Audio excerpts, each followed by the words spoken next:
Graça e paz, amada igreja, boa noite.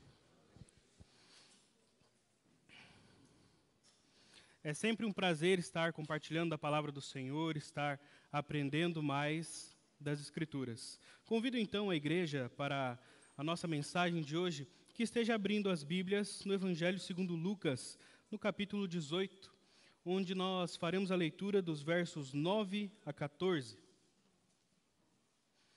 Evangelho segundo Lucas, capítulo 18, versos 9 a 14.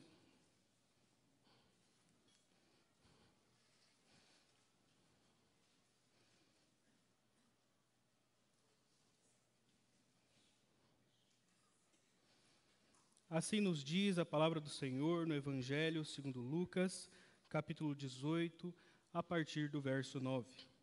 Jesus também contou esta parábola para alguns que confiavam em si mesmos, por se considerarem justos e desprezavam os outros. 2 homens foram ao templo para orar. Um era fariseu e o outro era publicano. O fariseu ficou em pé e orava de si para si mesmo, desta forma: Ó Deus, graças te dou porque não sou como os demais homens, roubadores, injustos e adúlteros, nem ainda como este publicano. Jejuo 2 vezes por semana e dou o dízimo de tudo o que ganho. O publicano, estando em pé, longe, nem mesmo ousava levantar os olhos para o céu, mas batia no peito, dizendo: Ó Deus, tem pena de mim, que sou pecador. Digo a vocês que este desceu justificado para a sua casa, e não aquele, porque todo o que se exalta será humilhado, mas o que se humilha será exaltado. Oremos. Senhor, nosso Deus, nosso Pai, a Tua palavra foi lida e cremos que ela é, ó Senhor, a luz para os nossos caminhos e a lâmpada para os nossos pés. Pedimos que esteja abrindo, ó Senhor, o nosso coração para receber da Tua palavra, que esteja iluminando o nosso entendimento, ó Senhor, e que essas palavras sejam como sementes lançadas ao nosso coração, que se tornem em prática e que tragam frutos. É aquilo que nós pedimos e agradecemos no nome do Teu Filho amado, Jesus. Amém. Amados, o texto que nós acabamos de ler se trata de uma parábola. Embora o acontecimento seja tão simples ou tão corriqueiro, que às vezes se nós lermos o texto de maneira rápida ou de maneira apressada, nós nem vamos notar que é uma parábola, por conta da simplicidade do acontecimento. 2 pessoas se dirigindo ao templo para orar. O recurso das parábolas era muito utilizado por Jesus durante o seu ministério terreno. Esse recurso demonstra duplamente a perfeição dos ensinos de Jesus, porque são os valores do reino de Deus, são as maravilhas e tudo aquilo que o Senhor nos ensina, mas de maneira simples, usando elementos que nós conhecemos, usando elementos que são comuns à nossa vida cotidiana. As parábolas estão recheadas desses elementos rotineiros e diários: lâmpadas, ovelhas, moedas, vassouras, pois o objetivo de Jesus era nos revelar conhecimentos magníficos, conhecimentos sublimes, mas de maneira que nós consigamos entender, que nós consigamos compreender, de maneira que isso seja aplicado ao nosso coração. São exemplos e figuras que conhecemos, acomodando a realidade do reino de Deus ao nosso entendimento. É como aquilo que nós fazemos quando queremos falar com uma criança, onde nós nos abaixamos da altura dela, onde nós falamos com uma voz mais amena, porque a nossa intenção não é só que sejamos ouvidos, mas que sejamos compreendidos.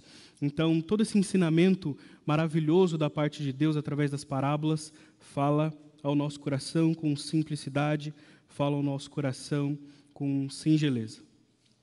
Em algumas parábolas, nós vamos encontrar o seu motivo, a explicação do porquê ela foi contada depois da sua conclusão, em uma conversação com os discípulos, em um lugar à parte. Em algumas outras, nós vamos encontrar o motivo da parábola dentro da história, dentro ali agrupado aos ensinamentos. Mas, curiosamente, nesta parábola, nós encontramos o seu motivo, o seu propósito, ainda na sua introdução. No início da exposição, Jesus já demonstra, e a palavra já nos conta qual que é o motivo dessa parábola, o que ela pretende tratar, o que ela ensina. Vamos observar aqui então, meus irmãos. Esse motivo é encontrado no verso 9, e é esse. Jesus também contou essa parábola para alguns que confiavam em si mesmos, por se considerarem justos e desprezavam os outros. Aqui nós encontramos uma causa e duas consequências. O pecado que é tratado nessa parábola, ele tem um cerne do problema e ele tem duas implicações na vida. Alguns dos ouvintes de Jesus se consideravam justos, homens bons, merecedores do favor de Deus. E devido a isso, as duas aplicações perigosas, as duas implicações disso que eram geradas. Em primeiro lugar, eles confiavam em si mesmos, por se considerarem justos. E por se considerarem justos, eles também desprezavam os seus próximos e os seus iguais.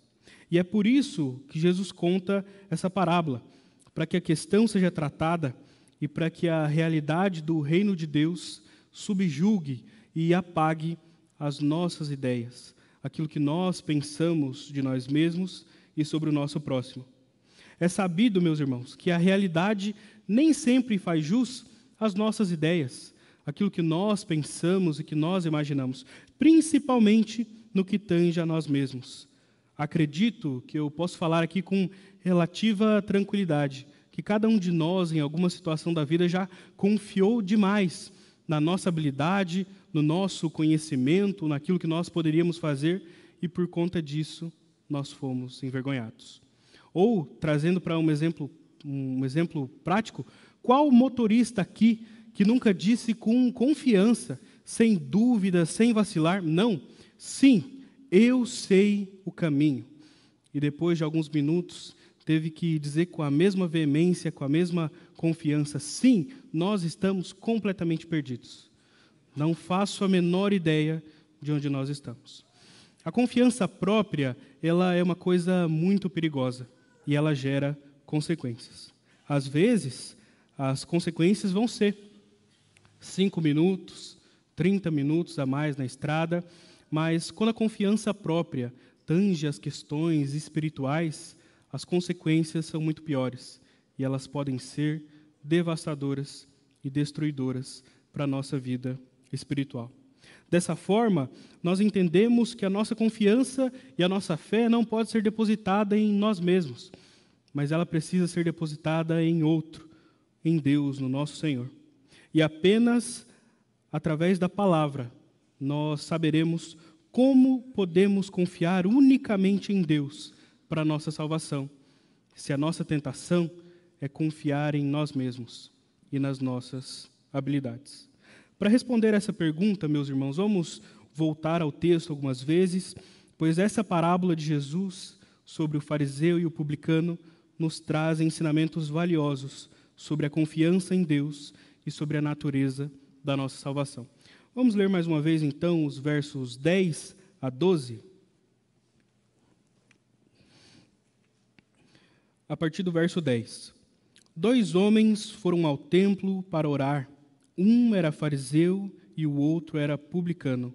O fariseu ficou em pé e orava de si para si mesmo desta forma: Ó Deus, graças te dou, porque não sou como os demais homens, roubadores, injustos e adúlteros, nem ainda como este publicano.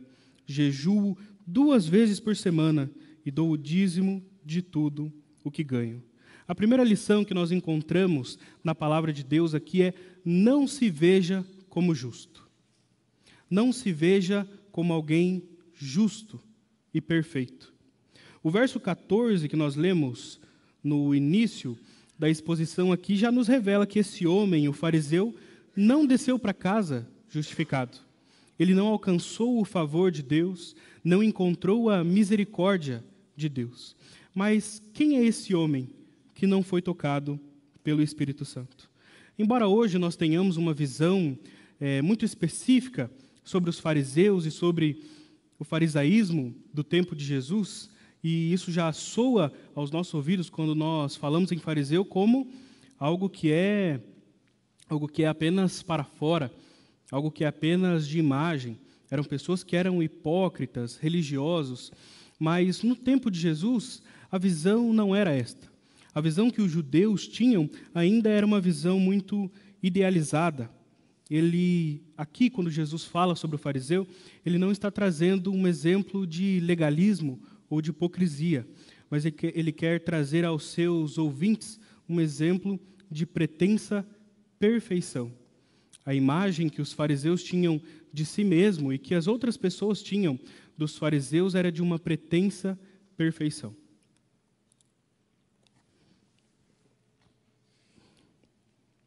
Os que escutassem essa parábola seriam levados a refletir da seguinte maneira: como assim é essa realidade? Se um fariseu, alguém que é detentor dos oráculos de Deus, alguém que consegue mapear a sua descendência até Abraão, se essa pessoa não voltou justificado para casa, então o que isso significa? Um descendente de Abraão, um guardião da lei, alguém que era bem visto pela comunidade, ainda não voltou justificado? Então, o que isso ensina? A despeito da ideia judaica, da visão da comunidade ou da descendência abraâmica, o que a palavra nos conta é que o fariseu não foi aceito. A sua oração não foi ouvida por Deus. E o seu culto até foi prestado, mas não a Deus, apenas a si mesmo.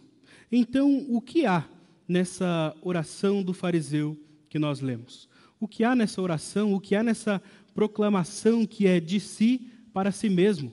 Algo que ele fala porque ele mesmo gosta de ouvir. O fariseu diz: graças te dou, porque não sou como os demais homens. Depois, ele ainda fala dos seus méritos. Jejuo 2 vezes por semana e dou o dízimo de tudo quanto tenho. Essa oração que fala sobre os seus méritos, que fala sobre tudo aquilo que o fariseu fazia, não é uma oração que é ouvida, não é uma oração que é aceita por Deus. Por quê? O fariseu chega confiante em si mesmo. Ele chega falando daquilo que ele faz. Imagine a pretensão, imagine a visão de si mesmo de uma pessoa que chega perante o trono de Deus e começa a falar das suas qualidades. Olha, eu sou assim, eu faço isso, eu falo aquilo, que bom que eu não sou como os outros homens. E o fariseu acreditava que tinha méritos diante de Deus. A segunda parte da oração do fariseu fala sobre o seu jejum 2 vezes por semana, o seu dízimo de todas as coisas. E aqui o que o fariseu está demonstrando é uma guarda da lei que é aumentada. Ele queria dizer que ele não fazia 100%, mas ele fazia ainda mais. Por quê? Porque a lei judaica, ela apenas previa um jejum no dia da expiação, um dia de arrependimento, um dia de pranto. Mas o fariseu jejuava 2 vezes por semana, então ele fazia mais do que Deus pedia. Ele fazia mais do que aquilo que era proposto. Quando ele fala aqui que ele dá o dízimo de tudo, ele está dizendo que ele faz mais ainda do que a lei, porque a lei só previa o dízimo das lavouras, o dízimo das plantações, mas aqui o que o fariseu está deixando claro é que ele dava o dízimo até das plantas que nasciam no quintal, da cebolinha, da salsinha, ele ia lá e tirava 10%. Então ele quer mostrar uma perfeição, ele quer mostrar que ele faz não só tudo aquilo que a lei pede, mas ainda mais.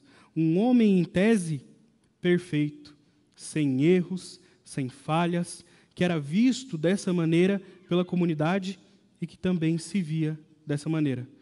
Perfeito, descendente de Abraão, o melhor homem que poderia existir. Mas ainda assim, ele não foi aceito por Deus. Essa pretensa perfeição não existe. Pensem aqui, irmãos, no melhor de nós.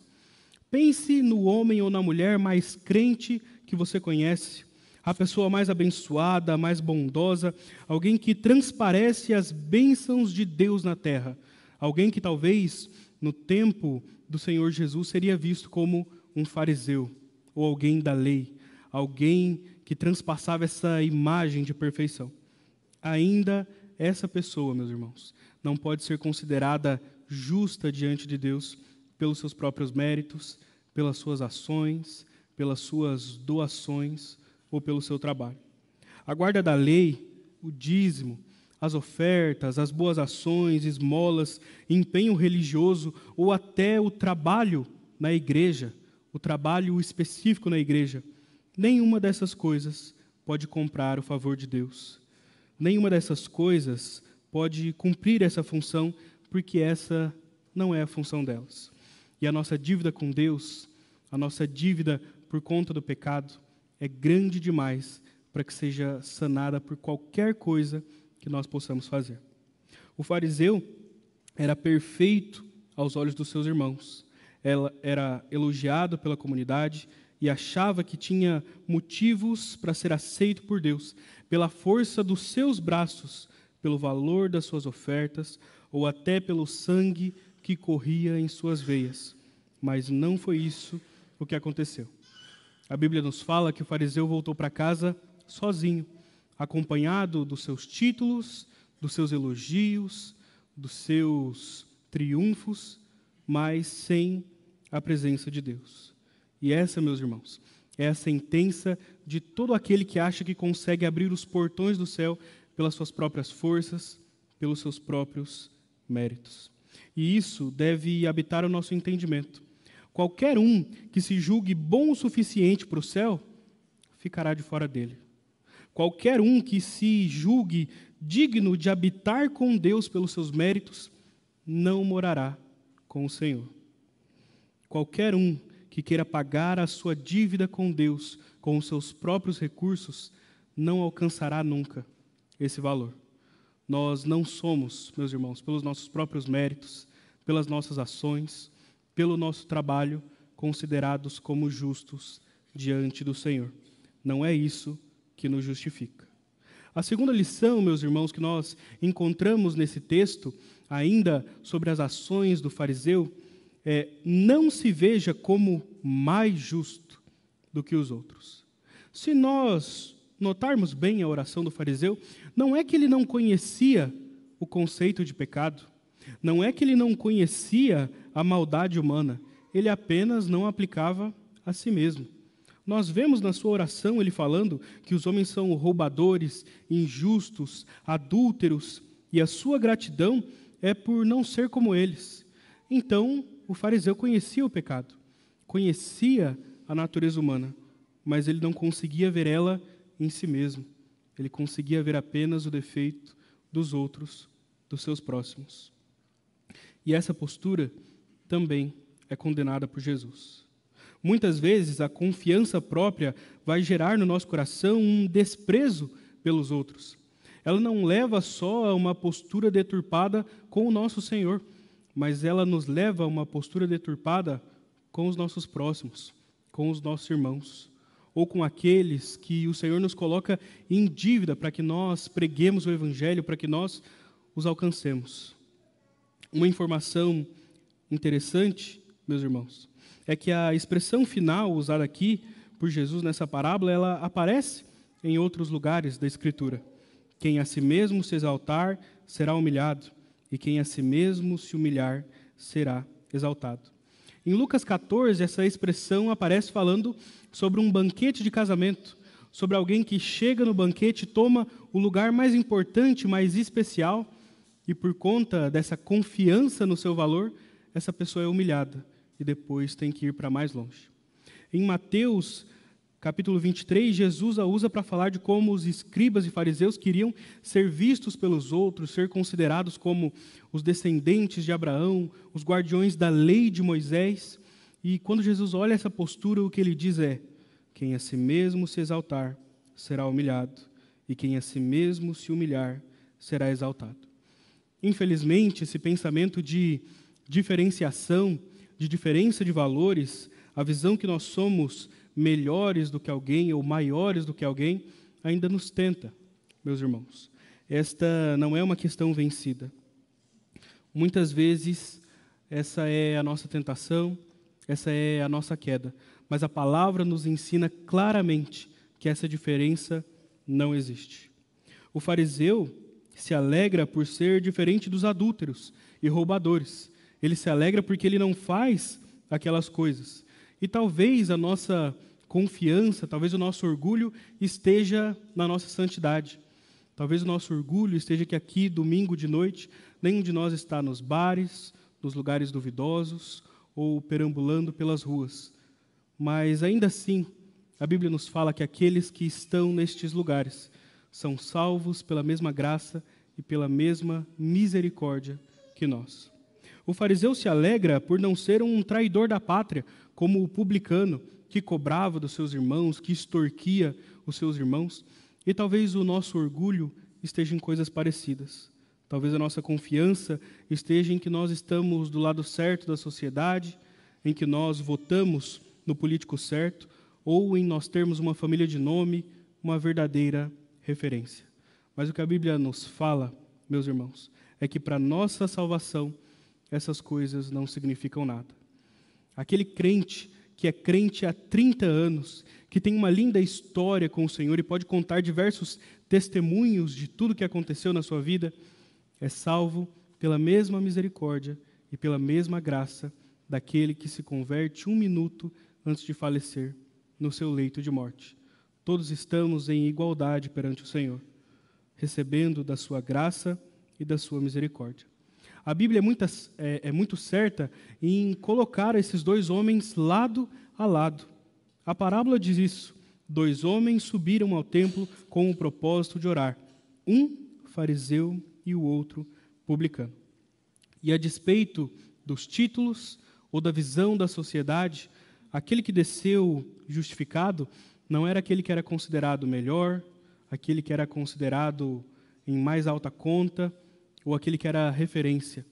Aquele que desceu justificado era o publicano, que era visto como um traidor, como escória da sociedade, alguém que era o último dos últimos na lista dos judeus. A verdade, meus irmãos, é que nós estamos em pé de igualdade perante o Senhor. Entre os seres humanos não há uma diferenciação. Então, qualquer divisão, qualquer classe se encontra no mesmo nível diante do Senhor. Brancos e negros, ricos e pobres, homens e mulheres, jovens e idosos, fariseus e publicanos. Nenhum de nós pode se achar, pelos nossos méritos ou pelo nosso trabalho, mais justo diante do Senhor. Quando os 2 homens, o fariseu e o publicano, chegam ao templo, eles estão na mesma condição diante de Deus.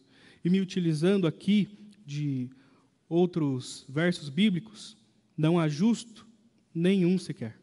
Ou todos carecem, todos pecaram e carecem da glória de Deus.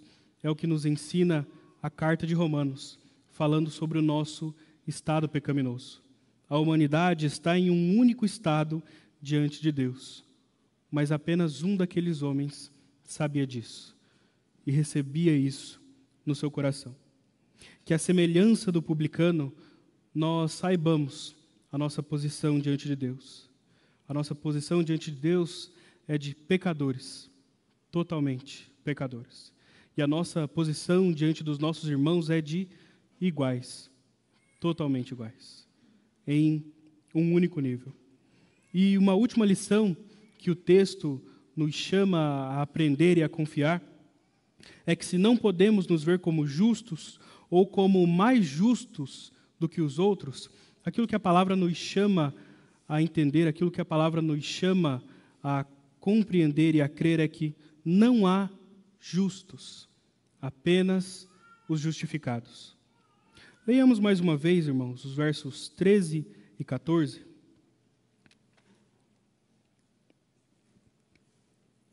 O publicano, estando em pé, longe, nem mesmo ousava levantar os olhos para o céu, mas batia no peito, dizendo: ó Deus, tem pena de mim, que sou pecador.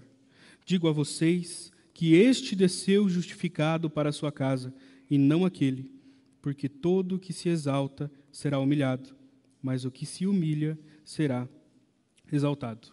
Meus irmãos, a verdade é que não há justos de nascença, não há justos de descendência, não há justos em um mérito próprio.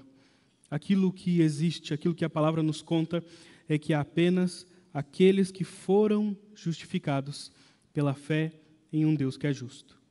A respeito desse justo imaginário, desse homem perfeito que se apresenta diante de Deus triunfante, o que a palavra nos afirma é que ele não existe.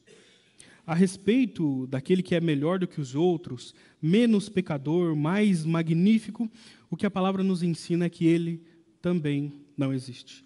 Todos pecaram e a uma, em união, em um mesmo nível, se fizeram inúteis perante o Senhor. É aquilo que a palavra nos mostra. Ainda assim, quando olhamos para o publicano, vemos alguém que foi justificado, que é aquele que é declarado justo, aquele que pode se achegar à presença de Deus, que chega até o trono do Senhor, mas se ele não tem nada para oferecer, como ele pode se achegar ao Senhor? Como a palavra nos fala que ele desceu para casa justificado. E nós podemos encontrar isso na oração do publicano. A oração do publicano é curta e tem apenas uma frase: ó Deus, tem pena de mim, que sou pecador. Curiosamente, se a oração do fariseu falava sobre duas coisas, a sua gratidão por não ser como os outros e os seus méritos, a oração do publicano também fala sobre duas coisas. Ele reconhece o pecado humano e a misericórdia de Deus. Quando o publicano diz, ó Deus, tem pena de mim, que sou pecador, a expressão usada por ele é um pedido de misericórdia, é um pedido de paz, é um pedido daquele que sabe que está errado, que sabe que tem culpa, que sabe que pode ser julgado pelos seus pecados, mas que pede, Senhor Deus, tenha pena de mim. Senhor Deus, sê propício a mim. Olha para mim, Senhor, com pena, misericórdia e graça. E o título que o publicano se dá não é de melhor do que os outros, não é de ter algum mérito. Como o publicano se chama na sua oração? O pecador. O publicano reconhece a misericórdia de Deus e reconhece a sua pecaminosidade. O publicano sabe quem Deus é, mas sabe também quem ele mesmo é. A justificação não se dá pelas obras, meus irmãos. A justificação se dá pela fé em um Deus que é justo e justificador daqueles que creem em Jesus. A justificação ocorre pela fé em um Deus que é misericordioso e gracioso. O publicano não tem nada a oferecer a Deus.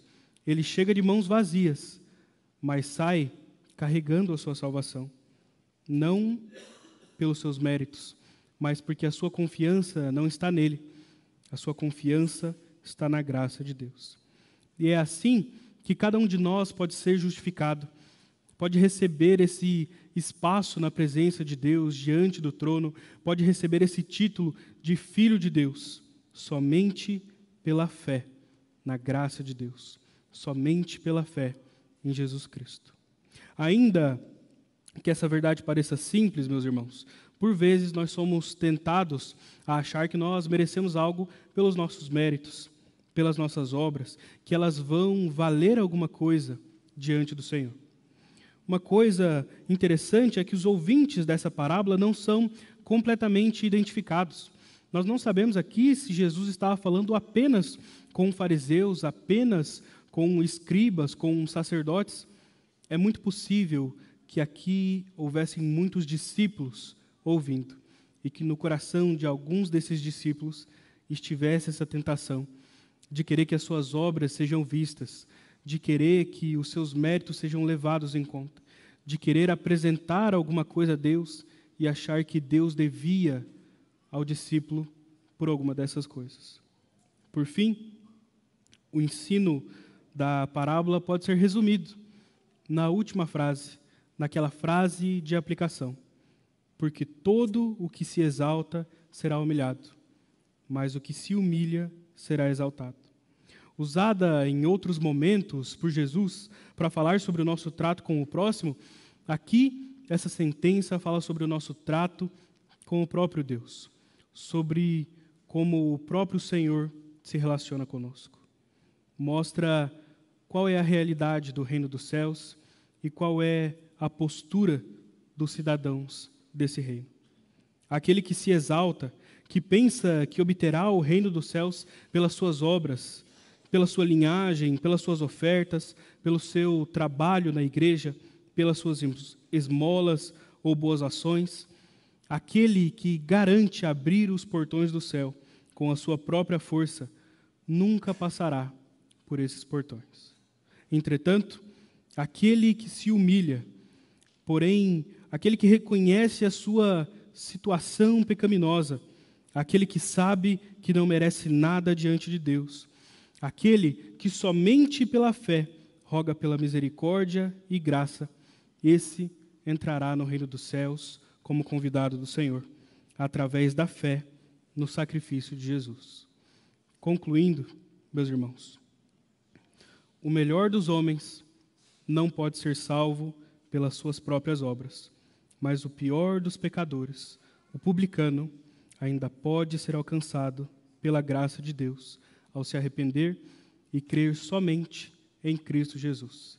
Que a nossa confiança não esteja em nós, nos nossos méritos, obras ou qualquer coisa que nós possamos apresentar diante de Deus, mas que a nossa confiança para a salvação e para toda a nossa vida esteja na graça e na misericórdia do Senhor.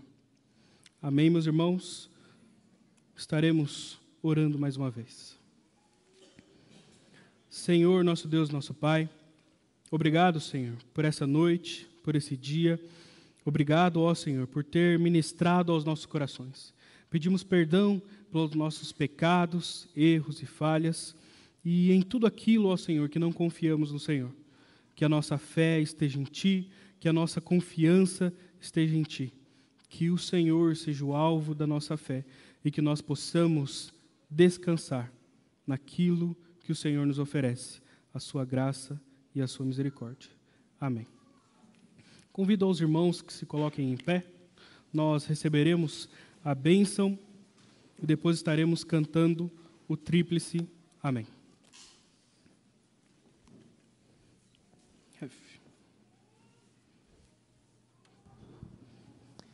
Antes de receber a bênção, gostaria de estar orando pelo reverendo Tiago. O reverendo Tiago não está muito bem da coluna, então eu peço a você fechar seus olhos, pensar no Senhor e orar pela vida dele. Oremos.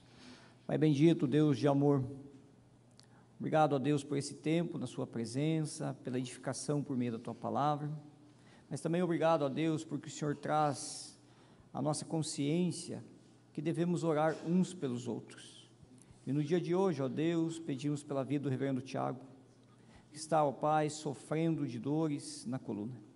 Que o Senhor o abençoe, que o Senhor fortaleça, ó Deus, que o Senhor o livre, ó Deus, dessas dificuldades o mais rápido possível, para a glória do Teu nome, ó Pai. Abençoa a vida do Teu servo dedicado, servo, ó Deus, que tem honrado o Senhor na vida, no ministério, na família, ó Pai.